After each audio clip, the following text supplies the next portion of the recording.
일단 지난주에 우리가 그 아방가르드와 그러니까 예술적 아방가르드와 정치적 아방가르드 간의 연대에 있어서 그 연대가 결국에는 실패했다 라는 뷰르거의 진단을 살펴봤었죠.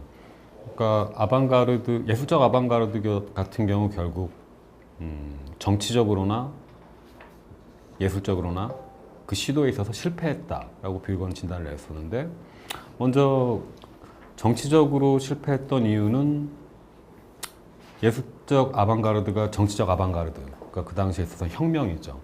혁명을 원하는 사람들과 연대를 하게 되었을 때 결국에는 불편한 관계를 맺을 수밖에 없었다는 점.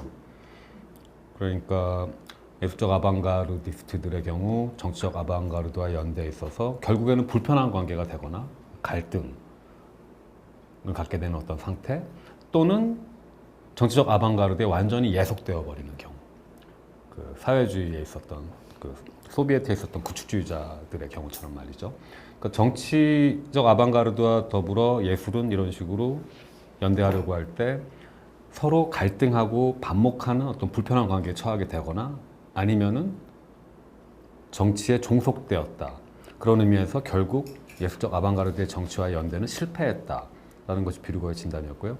또 미적인 부분에 있어서도 예술적 아방가르드는 실패했다고 봤던 이유는 예술 제도에 저항을 하려고 했었는데, 결국 오늘날 아방가르디스트 작가들의 이름은 예술사 교과서에서 언급되어 있는, 말하자면 그들의 작업 자체가, 그리고 그들의 양식이나 기법이라든가 방식들 자체가 예술사에 편입되었다, 즉 제도에 흡수되었다는 얘기죠. 제도에 저항하려고 했어요, 예술 제도에. 하지만 예술 제도가 그 저항 자체를 자기 것으로 만들어 버렸습니다. 그러니까 결국 저항은 실패한 셈이죠. 만약에 저항이 성공했다면 더 이상 우리가 아방가르디스트들을 예술가라는 호칭하에 언급할 필요도 없었겠죠. 그러니까 우리는 그들의 시도가 실패한 시대의 흔적 속에서 살아가고 있는 겁니다. 자, 이러한 상황과 관련해서 우리는 결국에는 예술의 자율성과 그 다음에 예술의 현실 참여, 즉 실천이라는 이 두 가지 문제, 그러니까 결국에는 조화될 수 없다라는 식으로 평가를 내릴 수 있었습니다. 그러니까 예술은 그 자율성 때문에 어쩔 수 없이 정치적 아방가르드와 불화를 맺을 수밖에 없었어요. 정치적 아방가르드는 계속해서 예술을 프로파간다, 선전의 도구로 사용하려고 하는 반면 예술가들은 자유로운 표현을 원했으니까요. 그러니까 예술의 자율성을 원해요. 하지만 정치에 연대하고 싶어요. 실천도 하고 싶어요. 예술의 자율성과 실천. 이때 실천은 현실에 대한 어떤 종속이라고 볼 수 있기 때문에 자유와 종속이, 자유와 예속이, 자율성과 또는 종속성이 지금 상충하고 있는 거죠. 그렇다면 이런 상황에서 결국 예술은 실천할 수 없는 것일까? 자율성을 유지하면서 실천을 한다는 것은, 그러니까 자율성은, 현실에 대한 자율성을 유지하면서 현실을 변화시킨다는 것은 예술에게 있어 불가능한 것일까?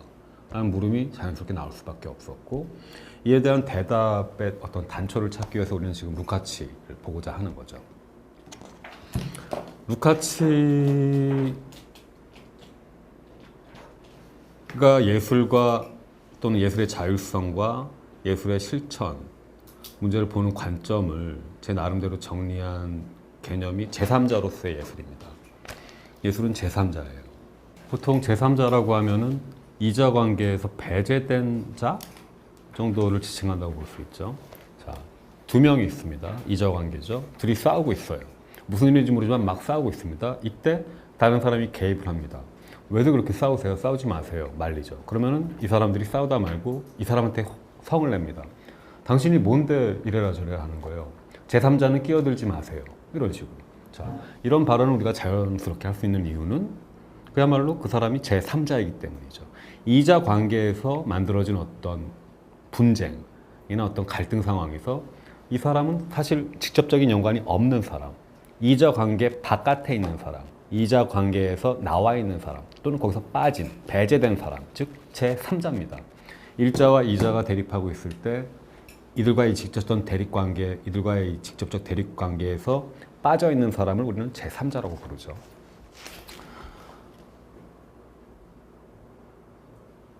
예술이 제3자다. 그러니까 예술은 지금 대립되는 두 가지 항들 사이에서 일종의 제3자로서 개입을 한다라는 생각이 이 호명에는 깔려 있는 거죠. 어떤 말을 하고 싶은 건지 한번 보도록 하죠. 전 도대체 무슨 말을 하고 싶었던 걸까요? 이것을 통해서. 일단 루카치는 네오 마르크스주의 또는 서구 마르크스주의라고 하죠. 그러니까 통속적 마르크스주의 또는 현실 마르크스주의에 대한 반발을 통해서 만들어졌던 어떤 운동이라 볼 수 있는데, 이 네오 마르크스주의 사상가들 중에 한 명이 바로 루카치입니다. 그리고 다른 여타의 신 마르크스주의 사상가들, 프랑크푸르트 학파의 아도르나 베냐민 같은 사람들, 이런 사람들, 또 나중에는 하버마스로 이어지죠. 그런 사람들은 이 루카치의 영향을 많이 받았어요. 그런데 이 대개의 경우 이 네오 마르크스주의자들은 예술이란 문제에 관심이 많았고, 또 예술과 혁명이란 주제를 연결시키려는 시도들을 많이 했어요. 마찬가지로 루카치도 역시 예술에서 어떤 혁명의 가능성을 찾아보려고 시도했던 사람들 중에 하나입니다. 그리고 루카치에게 있어서 이 문제를 다룰 때 주요 관심사가 뭐냐면 결국은 현실을 변화시키고 싶어요. 뒤집고 싶어요. 레볼루션, 즉 뒤집어서 혁명시키고 싶어요. 이때 예술은 자율성을 지니고 있는데, 이 예술의 자율성과 이 혁명에 기여하는 예술의 어떤 실천적 역할, 예술의 자율성과 예술의 현실 참여, 이 두 가지가 과연 화해 가능할까? 양립 가능할까? 바로 우리가 지난 시간 말미에 던졌던 그 문제를 루카치는 다루고 있는 거죠.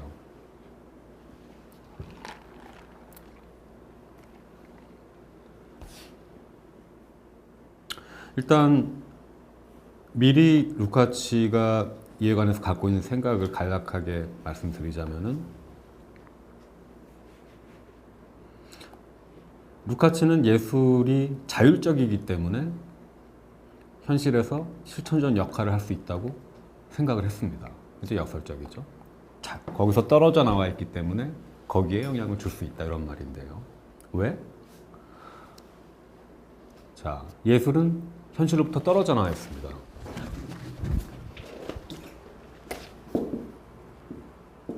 현실이 있으면 예술은 떨어져 나왔어요. 그런 의미에서 예술은 일종의 비현실이죠. 적어도 현실로부터 떨어져 나와 있으니까요. 그게 바로 이 떨어져 나온 상태, 이 고립된 상태가 바로 예술의 자율성이기도 하고요. 그런데 현실로부터 떨어져 나왔다는 것은 곧 현실에 순응하지 않는다는 걸 뜻할 수 있어요. 현실에서 떨어져 나왔기 때문에 현실의 논리에 따르지 않아요. 달리 말하면 현실에서 떨어져 나왔기 때문에 현실에 동의하지 않습니다. 순응하지 않는다.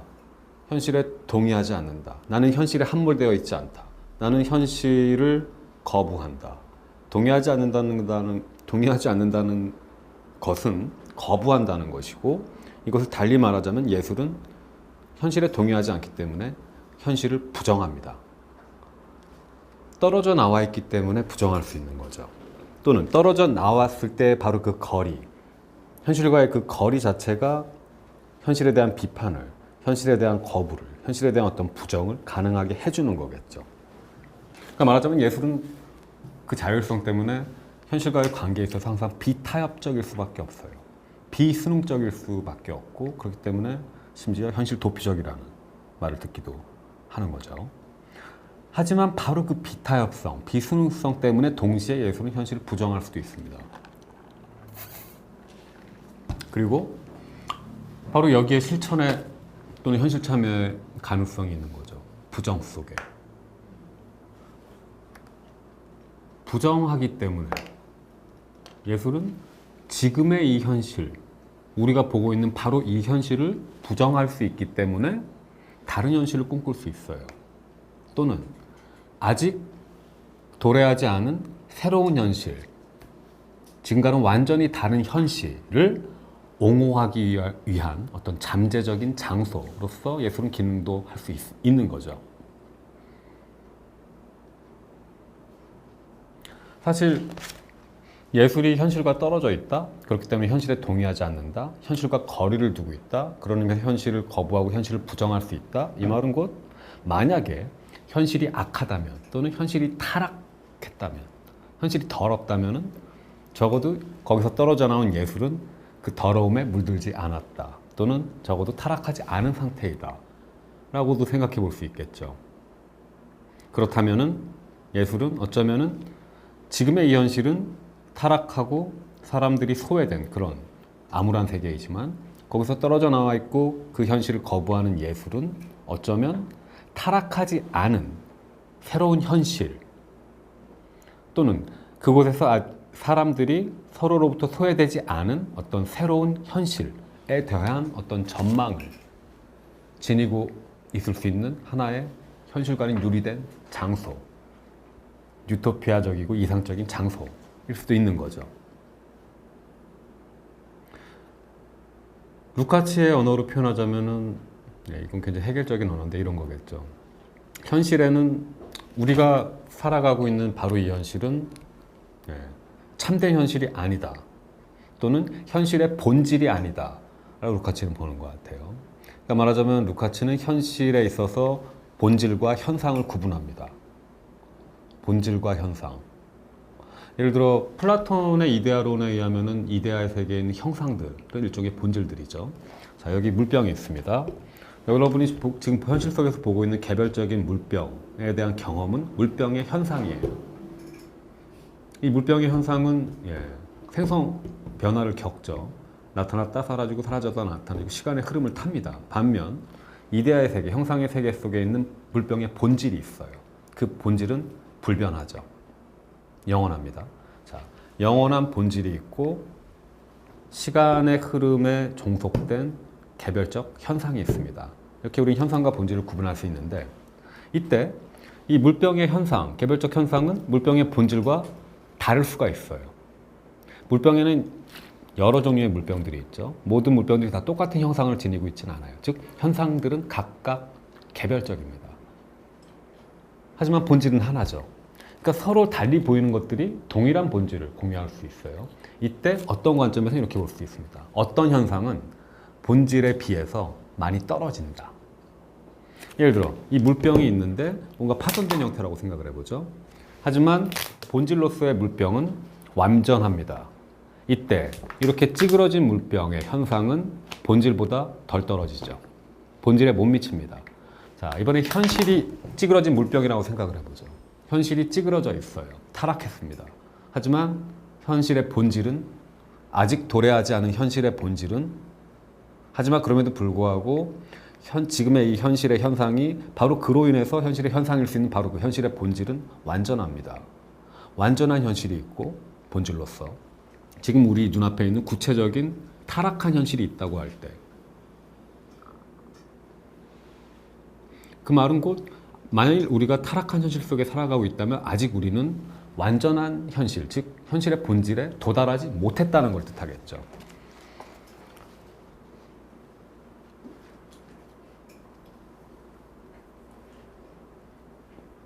예술은 루카치가 볼 때 이런 역할을 하는 것으로 여겨졌던 것 같습니다. 그러니까 현실은 악하지만 현실의 본질보다 못한 게 지금의 현실의 현상이기 때문에 아직 더 나은 현실이 우리를 기다리고 있다. 말하자면 현실의 본질에 더 가까운 완전한 현실의 본질에 더 많이 미치는 그러한 현실이 아직 오지 않았다. 그리고 예술은 아직 그 완전한 현실이 오지 않았다는 것을 우리한테 상기시켜 줄 수 있다. 그러니까 바로 지금 우리가 여기까지 왔죠. 이 현실까지. 이 현실은 아직 아니라는 거죠. 목적지. 바로 완전한 현실의 본질에 아직 우리는 도달하지 못했다. 즉 이곳, 이 현실은 아직 아니다. 라는 사실을 예술이 우리한테 환기시켜 줄 수 있다. 라고 루카치는 봤던 겁니다. 어떻게 예술이 그런 환기를 시켜줄 수 있는가? 그 문제는 뒤에서 더 살펴보도록 하죠. 자, 이제 쟁점을 한번 정리를 해보죠. 지금 루카치에게 있어서 미학에 있어서 과제는 뭐냐면은 예술의 자율성과 예술의 현실 참여, 이 두 가지 서로 대립될 수 있는 문제를 화해시키고 조율시키는 문제입니다. 그러니까 이 문제를 정리해보자면 이렇게 되죠. 어떻게 예술이 정치 목적의 한갓 수단으로 전락하지 않으면서도, 즉 예술의 자율성을 유지하면서도 동시에 소외되지 않은 자유인들의 유토피아 공화국을 세우는데 실천적으로 기여할 수 있을 것인가. 즉 예술의 자율성과 예술의 실천이 어떻게 양립할 수 있을 것인가. 지금 이 문제를 루카치는 다루고자 하는데요. 지금 아까도 우리가 현실의 현상과 현실의 본질 구분했으니까 그 문제를 중심으로 해서 다시금 이 문제를 재정리해 볼 수 있죠. 이렇게요. 그러니까 루카치에게 있어서 문제는 예술과 현실의 관계 설정인데요. 예술이 현실과 맺는 관계를 어떻게 설정할 것인가. 그 문제인데 이때 예술은 현실을 토대로 해서 무언가를 감각적으로 구현해내야 합니다. 무언가를 형상화시키죠. 하지만 이때 예술은 현실로부터 독립된 상태에서 자율성을 가져야만 해요. 하지만 그 자율성에도 불구하고 예술은 현실 안에서 어떤 실천적 의의를 지녀야만 합니다. 즉 자율성에도 불구하고 현실의 실천적 역할을 해야 해요. 그러니까 지금 예술과 현실의 관계 문제를 루카치는 이렇게 만들고 싶은 거죠. 예술은 현실로부터 독립된 영역에 머무르는 가운데, 즉 자율성, 현실로부터 자율성을 지니는 가운데 그럼에도 불구하고 현실에 영향을 줘야만 한다. 다시금 원래 문제로 돌아왔죠. 그런데 그러기 위해서는 예술이 이런 식으로 재정립되기 위해서는 예술을 일종의 제3자로서 보는 관점이 필요하게 되죠. 제3자로서의 예술을 일컫는 루카치의 명칭이 미적인 것의 고유성입니다. 이 미적인 것의 고유성은 그 루카치의 미학저서의 제목이기도 한데요. 미적인 것이 고유하다라는 것은, 무언가 고유하다라는 것은 그것만이 갖고 있는 어떤 특성을 지닌다란 말이고, 어떤 문제가 되고 있는 것이 다른 것들과 구별되는 그것만의 어떤 것을 찾는 것이 역시 문제가 되는 거죠. 자, 예술은 또는 미적인 것은 어디에 그 고유성이 있는가? 그 근거를 루카치는 반영이론에서 끌어내요. 이 반영이론은 일종의 인식론이죠. 지금 비더 슈피겔룽스테오리라고 적혀있는데 이게 독일어인데, 슈피겔룽이라고 할 때 슈피겔이 거울입니다. 거울이란 뜻이에요. 다스 슈피겔, 거울. 비더는 다시. 그러니까 거울로 다시 비치기가 비더 슈피겔룽이에요. 거울로 다시 비친다. 거울질이죠. 그게 반영입니다. 거울은 현실에 있는 어떤 것을 반영하죠. 또는 현실에 있는 어떤 것을 되비춰주죠. 그게 바로 거울의 역할인데, 말하자면은 반영이라는 것은 인간이 현실을 어떻게 인식하느냐, 인간은 현실을 반영하는 방식으로 인식한다. 즉 거울질하는 방식으로 인식한다. 이런 내용을 담은 게 바로 반영이론입니다. 그래서 이 반영이론 같은 경우는 굉장히 역사 깊은 이론이고, 이거를 모사설이라고도 하고 모사론이라고도 하는데, 모사는 결국 미메시스, 모방한단 말이죠. 모방하고 현실을 재현하고 현실을 거울질하는 것과 관련된 이론인데요. 여기에는 두 가지가 있습니다. 먼저 소박한 모사론 또는 소박한 반영이론이 있고, 여기서 더 나아가서 세련화된 그런 반영이론이 있는데, 소박한 반영이론에 의하면은, 자, 인간이 현실을 인식할 때 또는 대상, 외부에 있는 대상을 인식할 때 직접적으로 무매개적으로 반영을 한다 또는 모방을 한다라는 입장이에요. 직접적으로 무매개적으로 반영한다. 그 말은 저 바깥에 있는 객관적 현실이 인간의 의식 속에 여하간의 어떤 왜곡이나 변형 없이 그냥 있는 그대로 비춰진다, 반영된다라는 말이죠. 과연 그럴까요? 우리가 현실 속에서 경험하는 모든 것들은 있는 그대로 우리의 감각기관을 통해서 수용되고 있는 그대로 우리에게 알려지는 걸까요? 약간 순박해 보이죠. 그래서 이런 식의 그 반영이론을 소박한 반영이론이라고 부릅니다. 나이브하다는 거죠. 그리고 이 반영이론을 마르크스주의가 좀 더 세련화시키게 되는데요. 이때 마르크스주의의 필터를 통해서 세련화된 반영이론은 무매개적인 반영이론을 말하는 게 아니라 매개된 반영이론입니다. 무엇을 통해서 매개되냐면 인간의 실천을 통해서 매개되는 반영을 말하고 있어요. 그러니까 우리는 현실을 있는 그대로, 그러니까 객관적 실제가 매개 없이 우리의 의식에 그대로 반영되는 것이 아니라 인간의 어떤 능동적인 실천을 통해서 매개된 반영이 이루어진다. 그러니까 반영이 되긴 되는데 그 반영은 무매개적이고 직접적인 것이 아니라 인간의 실천이라는 어떤 매개체를 통해서 간접적으로 이루어진 반영이다라는 말인데요. 그러니까 말하자면은 이때 이러한 그 매개된 반영이론은 소박한 반영이론과는 달리 단순히 객관적 현실을 있는 그대로 거울처럼 반영하는 게 문제가 아니라 객관적 현실을 반영하되 인간이 주체적으로 변형시키는 것, 실천을 통해서 변형시켜서 반영하는 것. 말하자면은 단순히 객관적인 반영이 아니라 인간의 주관적 실천이 개입된 반영이 문제가 되고 있는 거죠. 물론 여기서 인간의 능동적 실천이란 건 결국 변형, 현실을 변화시키는 것, 세계를 바꾸는 것이죠. 우리는 세계를 바꿔가면서 인식한다. 실천을 통해서 세계를 바꿔가는 가운데 인식한다라는 것이 소박한 반영이론과 구별되는 마르크스주의의 반영이론입니다.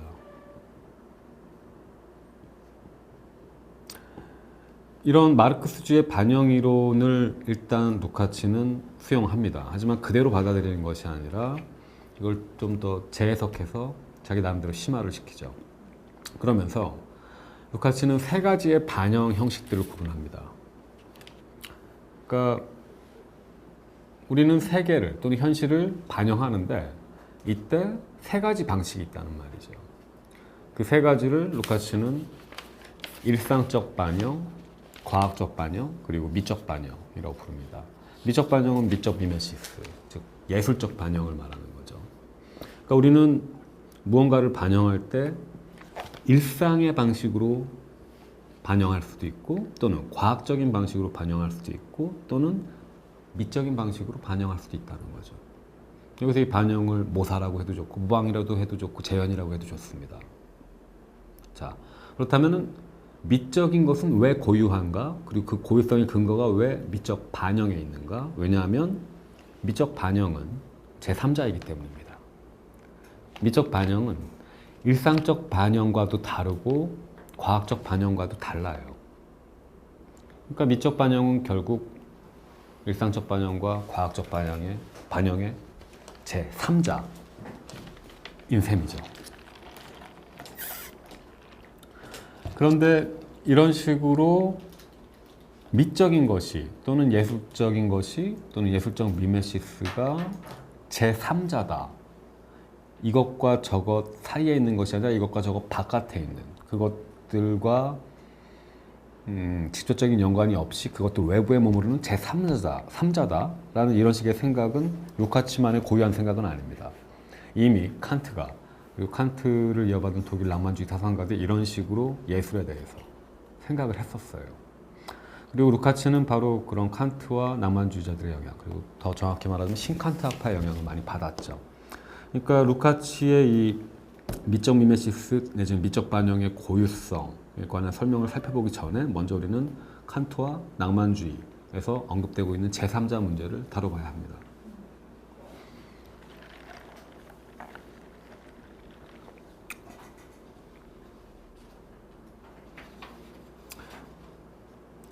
칸트에게서 일단 제3자는 상상력이죠. 상상력은 감성과 오성의 제3자. 감성도 아니고 오성도 아닌 어떤 것. 하지만 그럼에도 불구하고 감성과 오성을 매개시켜주고 감성과 오성을 이어주는 역할. 일종의 다리 역할을 합니다. 제3자인 동시에 문제가 되고 있는 두 항을 이어주는 다리 역할. 이게 바로 제3자에 대한 일반적인 관념이에요. 일단 이 제3자 문제, 칸트에 있어서 제3자 문제를 다루기 위해서 우리는 그 미감적 판단 내지는 취미 판단이라고도 하죠. 우리가 지난 앞선 강의에서 미의 주관화 문제를 다루면서 칸트의 미감적 판단을 언급을 했었죠.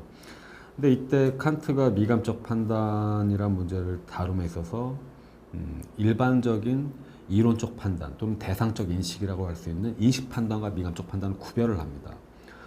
근데 구별을 하면서 문제가 야기되는 게 일단 인식 판단은 보편적이에요. 내가 어떤 것을 인식하잖아요. 그럼 그 인식은 보편적입니다. 누구나가 동의할 수 있어요. 근데 미감적 판단은 인식 판단과는 달라요.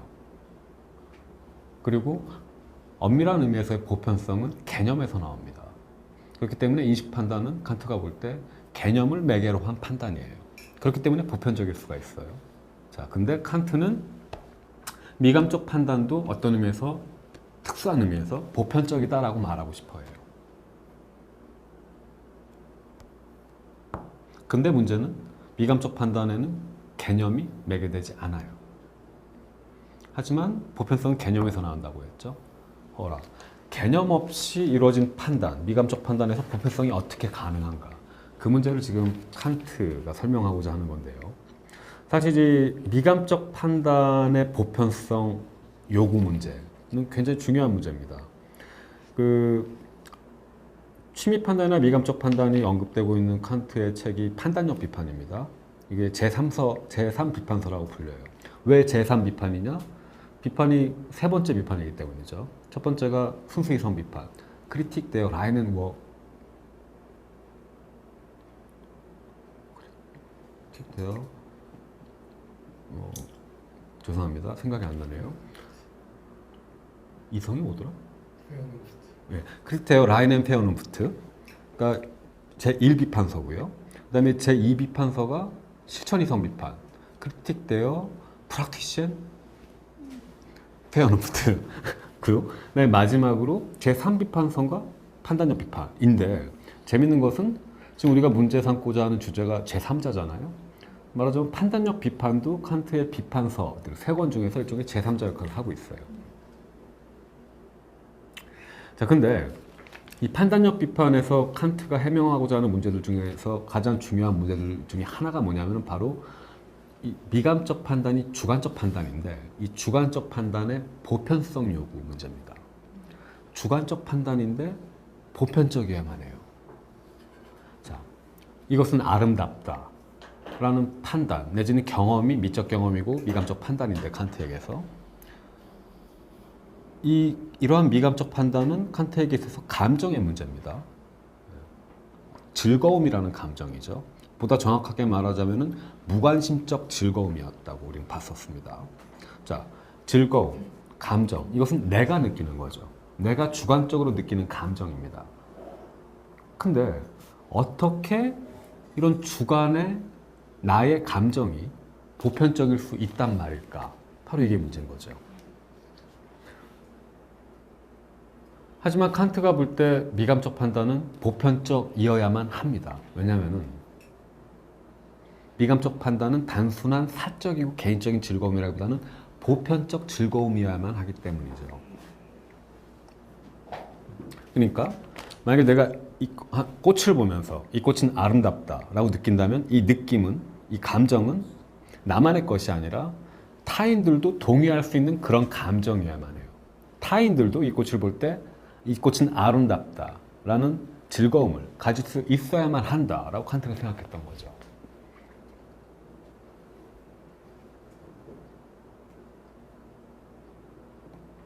그래서 칸트는 우리가 매번 미적 경험을 할 때마다 또는 미감적 판단을 하게 될 때마다, 즉 무언가를 보면서 즐거움을 느낄 때마다, 그것이 무관심적 즐거움이라면 타인들도 역시 그것을 보았을 때 동일한 즐거움을 느낄 것이라는 것이 암묵적으로 항상 전제되어 있다고 봤었어요.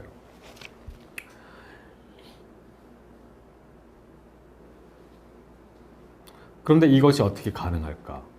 말하자면 즐거움이라는 감정은 나의 주관적인 감정인데 이것이 타인들한테도 보편적으로 타당한 감정이 되는 것이 어떻게 가능할까? 이 문제를 이제 칸트가 연구를 하는데요.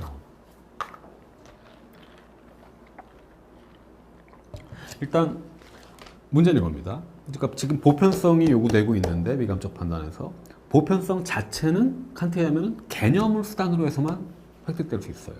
개념이 있어야만 합니다. 개념 없이는 보편적인 개념이 없이는 보편성도 없어요. 그런데 칸트가 볼 때 미감적 판단은 개념과는 무관하게 발생합니다. 개념과는 무관하게 발생해요. 개념 없이 발생합니다. 개념 없는 판단이에요. 그렇지만 만약에 개념이 없다면 미감적 판단이 어떻게 보편적일 수 있을까? 이게 문제가 되는 거죠. 자, 이와는 달리 인식 판단, 그러니까 대상적 인식은 보편적입니다. 왜냐하면 대상적 인식으로서의 인식 판단은 개념을 매개로 해서 이루어지기 때문이죠. 자, 그러니까 한편으로는 인식 판단이 있어요. 이것은 보편적입니다. 개념을 통해서 이루어지니까. 다른 한편으로는 미감적 판단이 있어요. 이것은 보편적이라고 보기 힘들어요. 왜냐? 개념이 없으니까. 자, 그렇다면은 미감적 판단이 보편적으로 돼야만 한다는 요청은 불가능할 것처럼 보이는데 칸트에 의하면 그렇지 않습니다. 왜냐하면 이 둘 간에는 어떤 유사성이 있다는 거예요. 인식 판단과 미감적 판단, 즉 개념을 매개로 한 판단과 개념 없는 판단임에도 불구하고 그 차이에도 불구하고 어떤 유사성이 있고 그 때문에 미감적 판단은 보편적일 수 있다라는 식의 주장을 칸트는 하고 싶어 하는데요.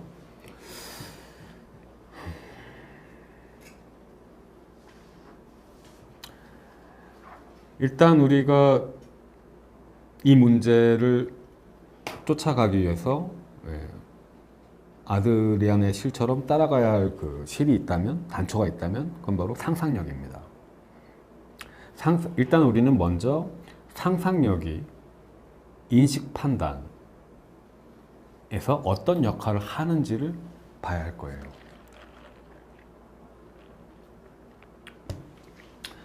보통 칸트의 인식론, 인식 판단이 이제 순수이성 비판에서 다뤄지고 있는데 이 칸트의 인식론을 코페르니쿠스적 혁명이다라는 식으로 사람들이 수식하곤 합니다. 코페르니쿠스적 혁명. 왜 칸트의 인식론은 코페르니쿠스적 혁명인가? 코페르니쿠스 이전에는 지구가 있고 태양이 있다고 할 때 태양이 지구 주위를 돌았습니다. 자, 이때 지구를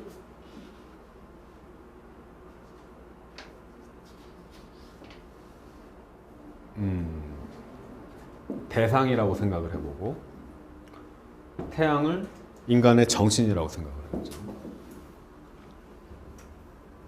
자, 태양이 지구 주위를 돕니다. 이와 비슷하게 칸트 이전의 인식론에서는 특히 흉 같은 경우 대상, 마치 이 천동설에서 태양이 지구를 쫓아가는 것처럼, 태양이 지구를 따르는 것처럼 칸트 이전의 인식론에서는 정신이 대상을 쫓아갔어요. 정신이 대상을 따라갔습니다. 말하자면은 칸트 이전의 인식이라는 것은 어떻게 내 정신이 대상을 잘 쫓아가느냐, 또는 어떻게 내 정신이 대상에 부합하느냐 또는 상응하느냐가 관건이었습니다. 중요한 건 내 정신 또는 인식 판단을 외부에 있는 대상에 잘 맞추는 것, 외부의 대상을 잘 따라가는 것, 그게 관건이었죠. 자, 근데 칸트는 인식론적 혁명, 중에 코페르니쿠스적 혁명을 이루는데 그게 뭐냐면은 지구가 있고 태양이 있다고 친다면은 이때 전에는 태양이 지구를 중심으로 돌았지만 이번엔 지구가 태양을 중심으로 돕니다. 관계의 역전이죠. 그러면 결과적으로 지금 문제가 되고 있는 건 대상이 정신을 쫓아간단 말이 되죠. 대상이 정신을 중심으로 해서 선회한다. 대상이 정신에 상응한다. 그러니까 칸트는 무슨 말을 하고자 하는 거냐면 인식이라는 것은 전에 흉 같은 철학자들이 생각했던 것처럼 정신이 대상에 맞춰서 대상을 따라가는 것이 인식이 아니라 오히려 대상이 정신에 상응하는 것, 대상이 정신에 의해서 조작되는 것이 인식이다라는 식으로 주장을 합니다. 정신과 대상 간의 관계 문제에 대한 완전히 혁명적인 발상이었죠.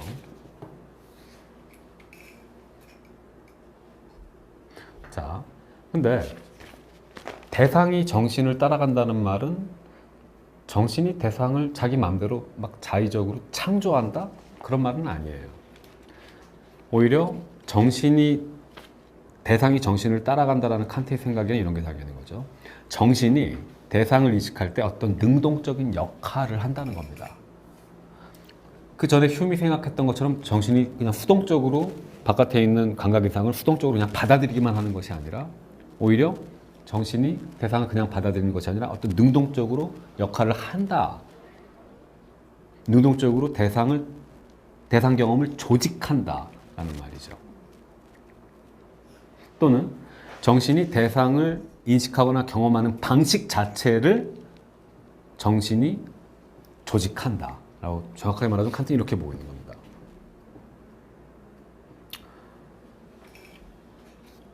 그래서 칸트는 인식 문제를 이렇게 규정합니다. 표상과 그 대상을 일치시키는 것. 그러니까 표상이란 건 내 정신 안에 있는 어떤 것이죠.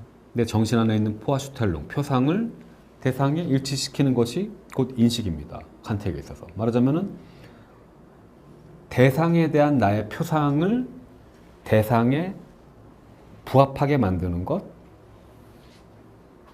문제가 아니라 대상에 대한 나의 표상에 부합하게 만드는 것이 칸트에서 문제였던 거죠.